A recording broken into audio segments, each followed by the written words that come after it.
Fox 66 News, first at 10. Senate approved. President Biden's $1.9 trillion COVID-19 relief bill clears yet another hurdle. Good evening, I'm Brian Wilk. We'll have that story coming up, but first tonight we have new information on Wednesday's fatal shooting at BOGEY'S Tavern on Buffalo Road. It's continuing coverage tonight at 10 o'clock. Erie police tell us a second victim that was involved in the shooting died this morning. The identity of the victim has not been released. According to the Erie County coroner, the man that died Wednesday night has been identified as 37-year-old Morris Paisley of Erie. An autopsy was done last night, showed he died of a gunshot wound to the trunk. Other victims that are still recovering from injuries after multiple shots were fired inside and outside the tavern Wednesday evening. An arrest warrant has been issued for 39-year-old Danny Nicholson II. He's 5'6" and approximately 250 pounds. If you know the whereabouts of Nicholson, you are urged to contact Erie City Police. Let's turn to weather now. Meteorologist Craig Flint has your Fox First forecast. Hey, Craig. Brian, the big story are the temperatures. It's cold for March standards, and it will be as we head into the second half of the weekend. Now, take a look live tonight at our New Motors weather cam. That's Upper Peach Street near I-90. And there have been a few rogue flurries left over, but there's also been some clearing. So if you have any lengthy clearing and the wind speed's dropping, that means temperatures drop as well. What we're going to be watching for through the night is kind of a little bit of a resurgence of some minor flurries off the lake. Not much out there right now. Clear sky 27. North winds continue to diminish. They will be light through the night. Really not much wind tomorrow, and we will see a few renegade flurries early, over to more sun for the afternoon. But again, temperatures subpar for March. We change that in a big way as we go into next week. The details in the forecast coming up in just a bit. Brian. Thanks, Craig. Long-awaited relief is on the way to the American people. President Biden says $1,400 direct payments will start going out this month following the Senate's approval of his massive COVID relief bill. Fox News correspondent Mark Meredith is at the White House with details on what the bill means to you. It wasn't always pretty, but it was so desperately needed.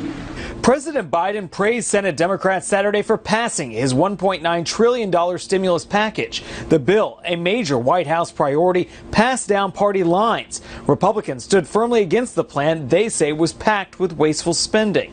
The Senate has never spent $2 trillion in a more haphazard way or through a less rigorous process. The legislation means millions of Americans should start to receive $1,400 stimulus checks later this month. Congress is also extending enhanced unemployment benefits at $300 per week through early September. The bill expands the child tax credit and spends billions more to fund state budgets, struggling schools, and vaccine distribution plans. It's going to make a big difference in so many lives in this country. President Biden thanked Senate Majority Leader Chuck Schumer for pushing the bill through. Lawmakers working all night Friday into Saturday morning to reach a deal. Some Democrats, including West Virginia Senator Joe Manchin, had raised concerns with the price tag of the bill. But Schumer says in the end, Democrats stuck together. I said from the beginning, we were going to power through. We're not going to let anything stop us until we got the job done. It's not a done deal yet. The bill still will have to go back over to the House before it would reach the president's desk. We expect the House debate to kick off on Tuesday. At the White House, Mark Meredith, Fox 66 News. And Pennsylvania Governor Tom Wolf also weighing in on today's passage of the American Rescue Plan, saying in a statement which read, in part, quote, although there is light at the end of the tunnel with the increase of vaccine production and distribution, the threat of COVID-19 remains high in our communities. This relief package will help those Pennsylvanians hurt the most by this pandemic while providing the funds we need to continue making progress in our vaccination efforts. And 1 year ago today, Pennsylvania had its first presumed COVID-19 case.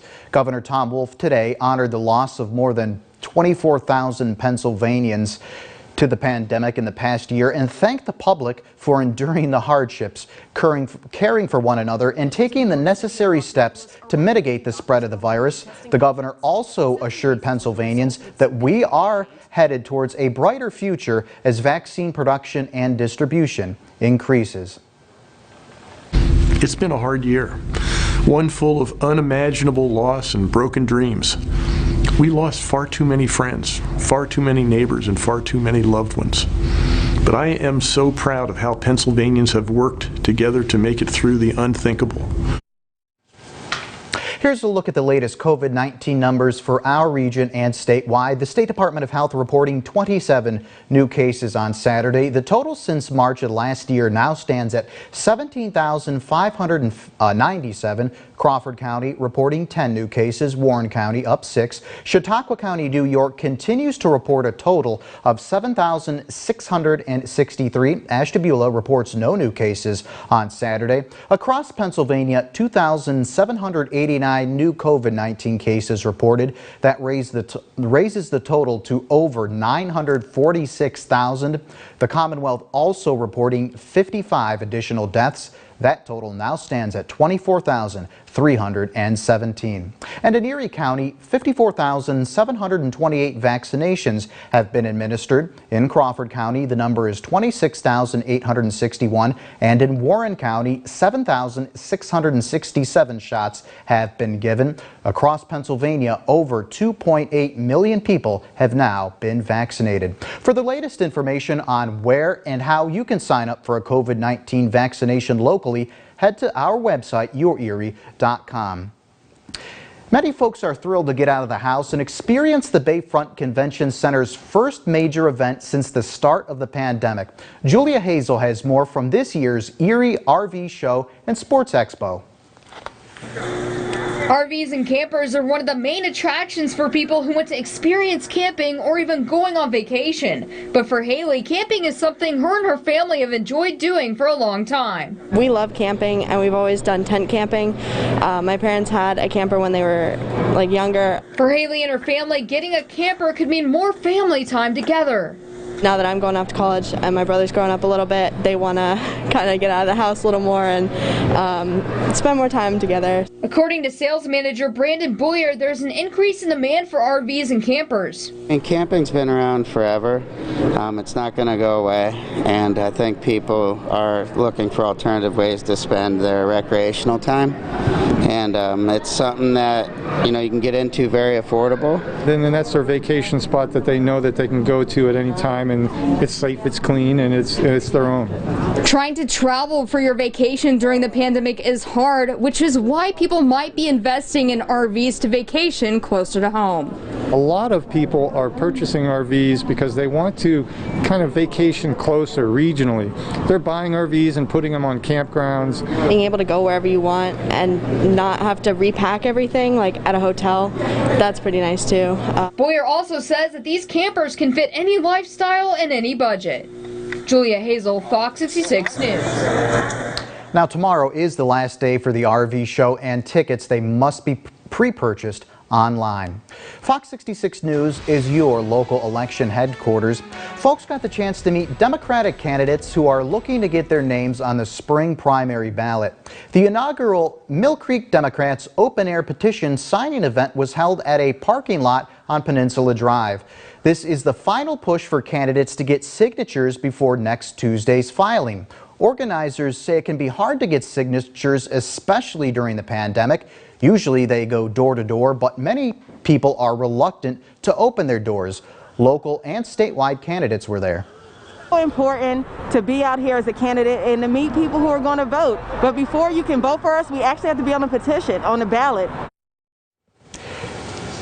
Erie County Democrats have held many signing events over the past few weeks. For all your election news anytime, you can visit our website, yourerie.com. Coming up on Fox 66 News, making room, the U.S. government